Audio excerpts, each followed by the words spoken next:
و خورشیدی سید احمد. شروع از ماه январи соли ҷорӣ намояндагони сафорати ҷумҳурии тоҷикистон бо аъзои шӯрои ҷамъиятии назди сафорат ки аз фаъолон ва роҳбарони диаспораҳои тоҷик аз минтақаҳои гуногуни федератсияи Россия иборат мебошанд, мулоқот анҷом дода онҳоро барои тақвияти корҳои фаҳмондадиҳӣ оид ба райпурсӣ дар минтақаҳо ҷалб намуд. инчунин дар сафорат ҷаласаи махсуси машваратӣ оид ба масъалаи таъсис додани участкаи райпурсӣ ва ҳайати комиссияи участкавии райпурсӣ дар шаҳри Москва роҷа ба баргузории райпурсии умумихалқӣ доир ба ворид намудани тағйиру иловаҳо ба Конституция Сарқонуни Ҷумҳурии Тоҷикистон доир гардид. дар ҷаласа роҳбарони намояндагиҳои мақомоти расмии Ҷумҳурии Тоҷикистон дар Федератсияи Россия ва кормандони масъули сафорат иштирок намуданд. дар рафти ҷаласа масъалаҳои дар сатҳи баланд баргузор намудани райпурсии умумихалқӣ доир ба ворид намудани тағйиру иловаҳо ба Конституция Сарқонуни Ҷумҳурии Тоҷикистон дар шаҳри Москва, пурзур кардани корҳои таблиғотӣ, ҳамзамон назорат ва ҳамоҳангсозии ин маърака дар тамоми қаламраи Федератсияи Россия, инчунин ташкил кардани ҳавзаи райпурсӣ ва ҳайати комиссияи ҳавзавии райпурсии мавриди баррасӣ қарор гирифт.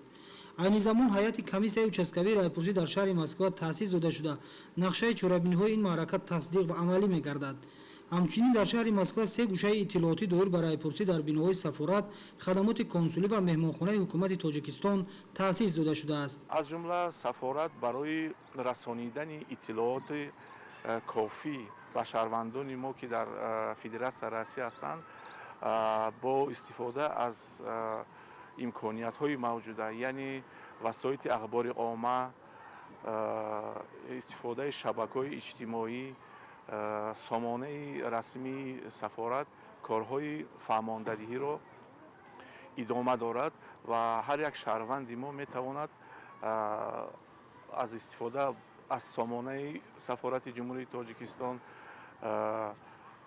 маълумоти даркориро дар бораи ин маъракаи муҳим пайдо кунад. дар ин робита сафорат нашр шудани маводи таблиғотӣ ва маълумот дар бораи участкаҳои райпурсӣ дар шаҳри Москва, шаҳри Уфа ва шаҳри Екатеринбург дар васоити ахбори оммаи кишвар ва паҳн кардани онҳоро дар фурудгоҳҳо ва вокзалҳои рӯи оҳани Тоҷикистон ба шаҳрвандони мо ки ба Федератсияи Россия сафар мекунанд ба роҳ монданд.